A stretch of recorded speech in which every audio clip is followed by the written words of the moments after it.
spoke of loading the themes. We've got here a theme config, and this theme can have assets associated with it. And some of those assets are pages, some are CSS files, that kind of thing. When we load this page here, this home.html page, the asset manager, the way the load page works is it will then automatically find and put into the proper place here the home.css file. And when it's turned on and working, it concatenates all these CSS files and caches them out, so that then it only loads the cached version of all this. So it's a huge bandwidth and such saver. But what I really like about it is that I can,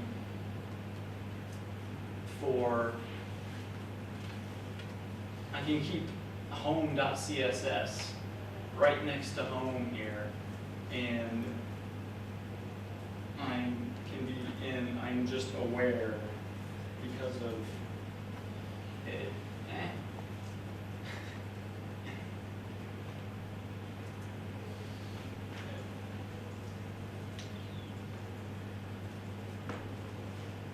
I can change the CSS and right, so the assets for specific things included by the system along the way are then automatically inserted into the DOM in the proper place, so that you can, let's say, I'll show what I think is a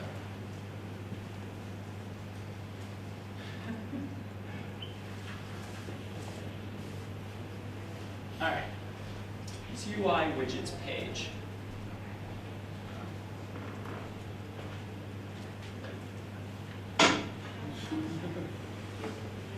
I have here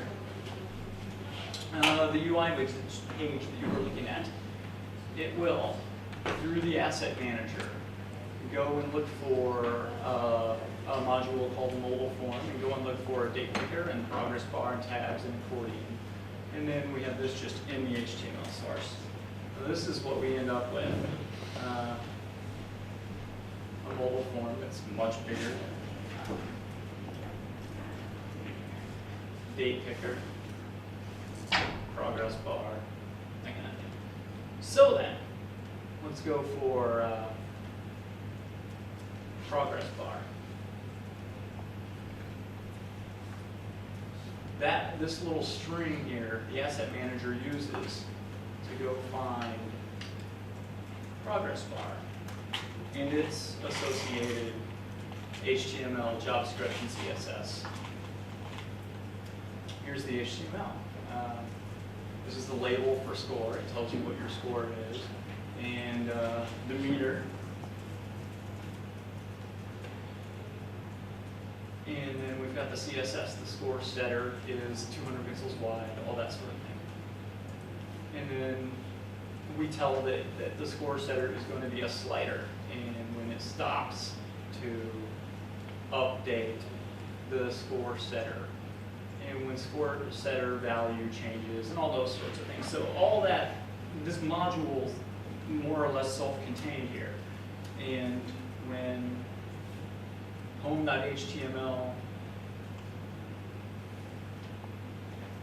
no, it's on UI widgets. When UI widgets.html tells the asset manager to include it, it sticks it into the DOM, and again,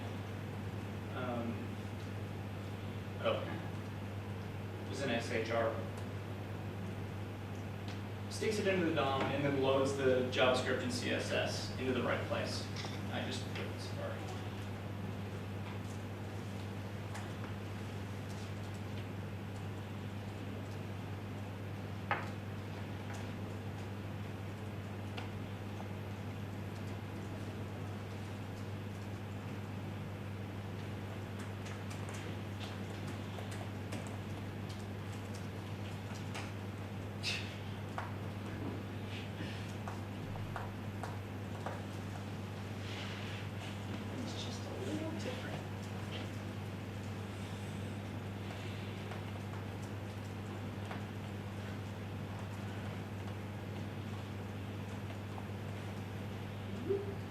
Okay, I've called up the web inspector over here.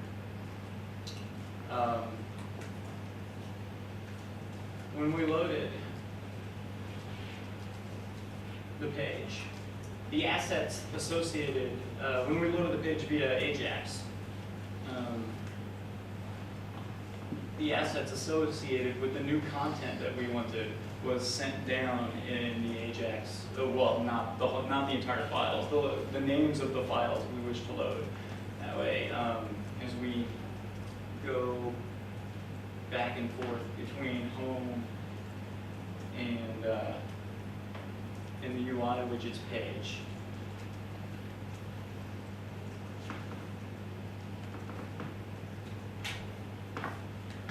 it always has it makes sure you always have the right assets on the page, styles wise and scripts wise. What it does not do yet, and this is something I very much am interested in getting done right away, is sensing, does this thing exist here already, and not reload it, of course. But you know, like I said, I've been busy. And I think the module including stuff over in here is a pretty powerful way to work. These modules can be pretty much, they can be whatever content you need. And they themselves can include modules, and that can include a module. And so, you know, it can be a recursive include here. We throw them in here. Whoops, that is not what I wanted to do there.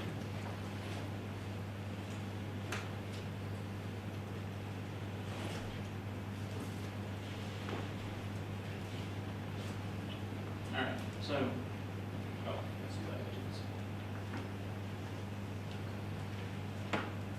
Let's go home.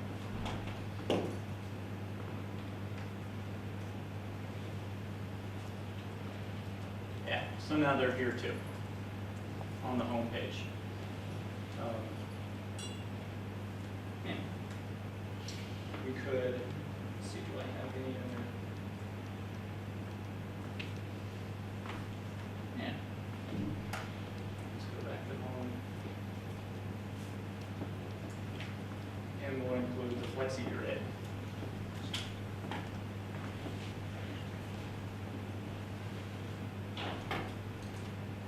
Awesome.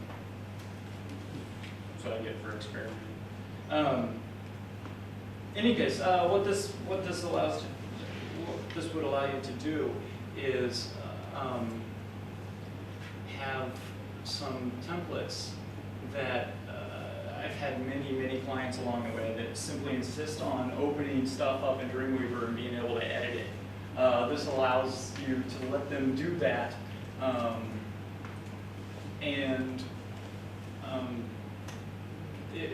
Obviously, it's just HTML. It's not gonna. There's no Lasso stuff to break the rendering in Dreamweaver. And of course, you know, they can still break the site, but yeah, it lets them work with this in a WYSIWYG editor without it having Lasso tags all over the place. So anyway.